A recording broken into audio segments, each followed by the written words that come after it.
All right, Nick, let's talk about the Seattle Seahawks as we get into training camp. We're starting to see who is standing out. Is there anyone impressing? And quite certainly, yes, there is one guy kind of been under the radar. No one has talked about him until now, but he's making quite a lot of noise. I think this is going to be big for the Seahawks here. We're going to dive into all that here in just 1 second. But first, I'm Andrew. That's Nick. And this is Saturday Morning Inspection.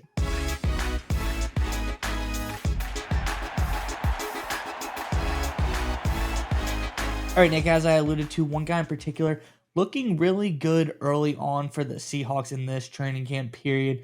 They're making tons of big plays in practice, and it kind of is a guy that has fallen under the radar, specifically because injury last year. You kind of don't think about this person so much anymore, but when you dive into his data and see what he's done in previous years, it could be something special. We're talking about none other than fifth round pick Torrey Horton out of Colorado State. Let's jump into the tweets and we'll talk more about everything on the other side. So these are three tweets over on X. The first one's from @HawksMania. It says Seahawks Torrey Horton is turning heads and making plays at camp. When he's on the field, he makes plays via Brady Henderson on Seattle Sports. So that's interesting. 1 point saying this guy is a playmaker. He's turning heads when he's on the field. The next one is from over at Big Play Ben Ray. He says training camp coverage this week. Really excited to see the development of Torrey Horton and Nick Emmanwari, those two together in the same sentence. That's some high praise for Horton. This has been a couple of competitive days. Looking forward to another one. And then finally, over at Seahawks Wire, it says Seattle Seahawks wide receiver Torrey Horton made a big time play at Tuesday's training camp practice. So multiple different people saying Torrey Horton is standing out, making lots of different plays over multiple different plays or days of practice. And when you go and look at this guy's data, when you start to dig in and break it down, he's actually something quite special as far as the plays that he is able to make. So let's look at his year by year data for the last couple of years. And you can see last year, this is probably why people don't think of him too much. This is a guy that only caught 25 balls last year. He had 300 yards because of an injury that knocked him out of the majority of the games, almost over half last year. He still had great numbers when you look at his PFF grades. He was strong as far as what he did in those games, but his stats weren't off the charts. You could still see he had big yards per reception, 13.2. So when he's catching the ball, he was making big time plays. But if you go back just 1 year to 2023, we can see this guy was 1,100-yard receiver. And in that, he caught 96 balls, almost 100 catches in that year, but still averaging 11.9 yards per catch. Big time plays. This guy, whenever he gets the ball, it is multiple big plays. Caught 8 touchdowns that year. Phenomenal PFF grade. We see 87.9 overall, 86.9 receiving grade. His drop grade is great. He does not drop the football. He is sure-handed catcher. And then you go even further back as well to his first year at Colorado State in 2022. More of the same here. 71 catches. He had 1,100 yards again, 15.9 yards per catch, and another 8 touchdowns. This guy catches, makes big plays, and scores touchdowns. This is exactly what the Seattle Seahawks need. They need someone to come in. When DK Metcalf is gone, they need another guy to come in and be able to be a big play machine, really kind of turn the Jets on and score those touchdowns. It seems like Torrey Horton can be that guy, and it seems like early on in camp, he is impressing people and showing that he is capable of doing that against other NFL talent. Because we all know early on, combine, college numbers, all that stuff is great. This is the first time we're seeing Torrey Horton against NFL talent.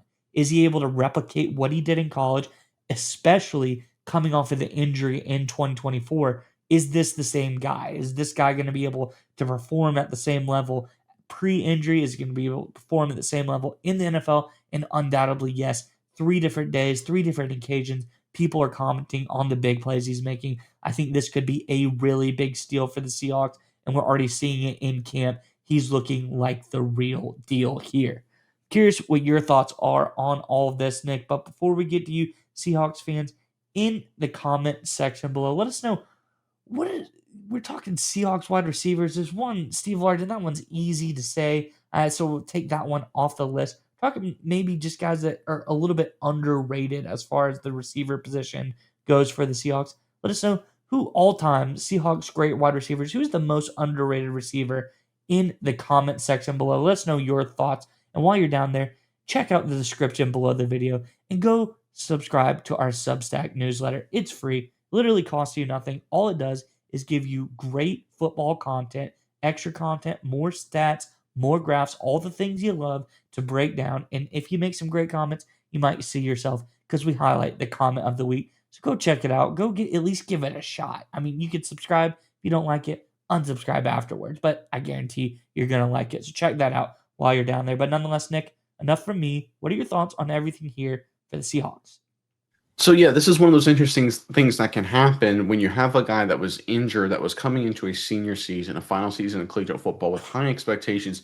He gets injured, and he just out of sight, out of mind happens when it comes to draft analysts and even in teams. And a really talented, really productive player suddenly falls down draft boards. And we talked about it earlier this offseason. We talk about it every offseason after the draft. Is that you look for these kind of good football players that have some flaw that's a short-term thing, right? Like an injury, assuming it's not long term and it doesn't look like it's going to be a long term, thing to hamper Horton in this situation.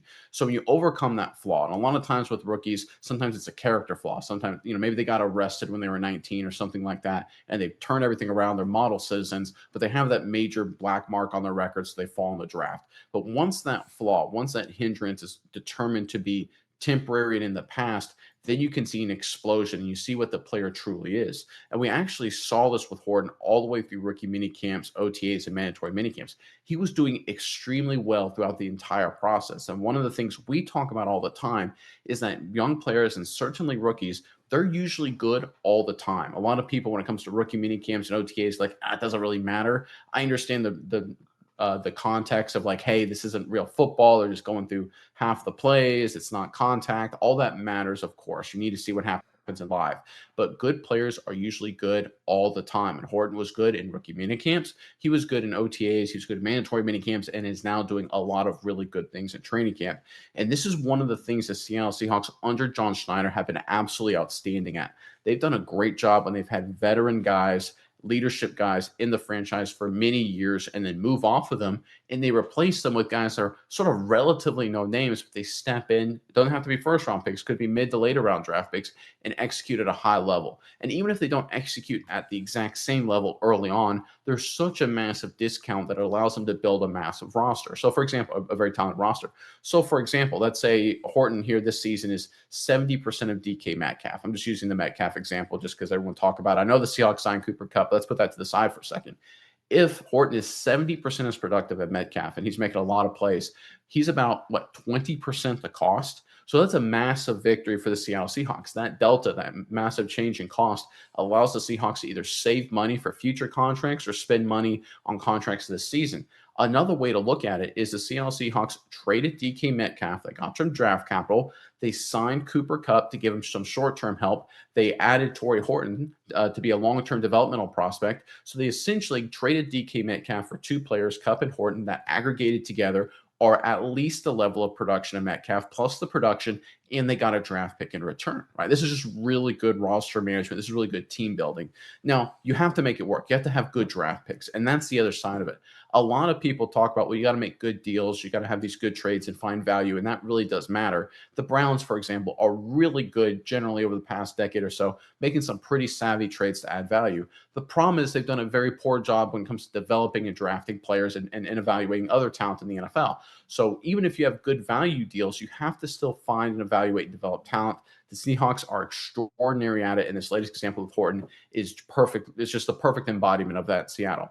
And the question with the Seattle Seahawks as we get ready for the 2025 season is, how are all these pieces going to come together? Because there's a lot of volatility. It's going to be an exciting, fun team.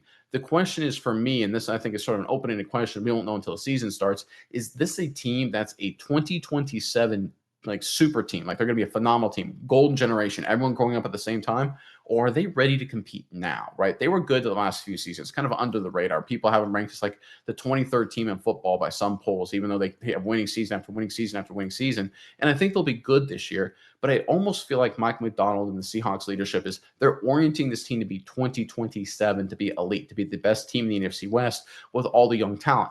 And it makes sense. If you look at the NFC West, you have the Rams, Matthew Stafford's getting older. They're great. McVay's phenomenal, but their quarterback question is going to get a lot louder. The San Francisco 49ers literally went to a bunch of Super Bowls, or went to a couple of Super Bowls, I should say, just because Brock Purdy was playing good football as a seventh round pick. That ship has sailed. They're getting older. Purdy's expensive. Completely different dynamic there. Cardinals are kind of the Cardinals. They kind of never really live up to their talent. If you look at where the Seattle Seahawks are positioned in 2026 and 2027, they're clearly the best team on paper in this division. So I think the answer for me is that this is a team focused on the future. But the good news is Horton's making plays today. So it's sort of like one of those things where this team is going to be great in the future, and you're going to have a lot of fun and win a lot of games, make a lot of plays right now. And I think that's the perfect way to build a team. One of the things that can happen in a rebuild, right, is if you're absolutely just terrible, if you go 3-14 one year and 4-13 the next as you try and reload, you just destroy the team, the culture, the fan base. Everybody gets weighed down by losing. The Seattle Seahawks here are essentially doing a massive rebuild for the future, and they're doing it in a way where they'll win games and be explosive and be entertaining now. And that's a credit to Schneider, it's a credit to McDonald, and a credit to the entire Seattle Seahawks leadership. I don't think, my personal opinion, Seahawks fans, like you guys can disagree, I don't think this is a Super Bowl team this year. I'll be totally honest. But do I think it's a Super Bowl team in 2026, 2027? They got a good chance to be. And it's because of the moves they made, including the addition of guys like Horton. Yeah, Nick, and I think you bring up great points about as far as this rebuild, what's going, especially when you look at the offensive side of the ball. I mean, this offense is so young. You look at the offensive line, the tackles are both going into their fourth year, so they're still basically on rookie deals as far as that goes. Right guard Bradford and center Oluwatimi, both guys going into their third year. Gray Zabel, left guard, he's a rookie. You know, you look at the tight end Arroyo, he's a rookie. You look at Kenneth Walker, he's going into his fourth year, still on that rookie deal. Jackson Smith and Jigba, again, the only other aspect of this team is quarterback, which Sam Darnold's the new addition. This is their long-term answer. Who knows? I don't think it's probably the long-term answer, but for right now, it's a pretty decent answer. You look at the other side of the ball, the two wide receivers, that's the only guys that have been around a while. We're talking about MBS and Cooper Kupp. Those guys are a little bit older, but that's where guys like Ricky White and Torrey Horton slot in. Are these guys going to be able to be the future young stars of this team? And when you look at Horton, especially, specifically in this example, he looks like that guy. On the defense side of the ball, they're much more mature. The four of this defense, all guys that have been veterans in the NFL for a really long time. In the secondary, a little bit less so. Tariq Woolen and Devon Witherspoon, guys younger, doing a lot of good stuff. But I think this is a team that is in the process of getting really young all around the ball, especially on the offensive side of things. Out of the 11, I'd say 9 guys are, really, really young on this team. It's looking really promising. It's like you said, is this a team set up for right now? Don't know. It's really kind of hard to tell how all of these new pieces are going to fit together. But one of two things is going to happen. Either, like you said, they're going to be really good in the future in that 2026, 2027 range, or if they're good now, everybody better watch out, because this is a team that can stick together for a couple of years because they have so many young guys on rookie contracts. There's not a lot of money going around on this offense. If it is any semblance of good, this team is going to be very dangerous for the next couple of years.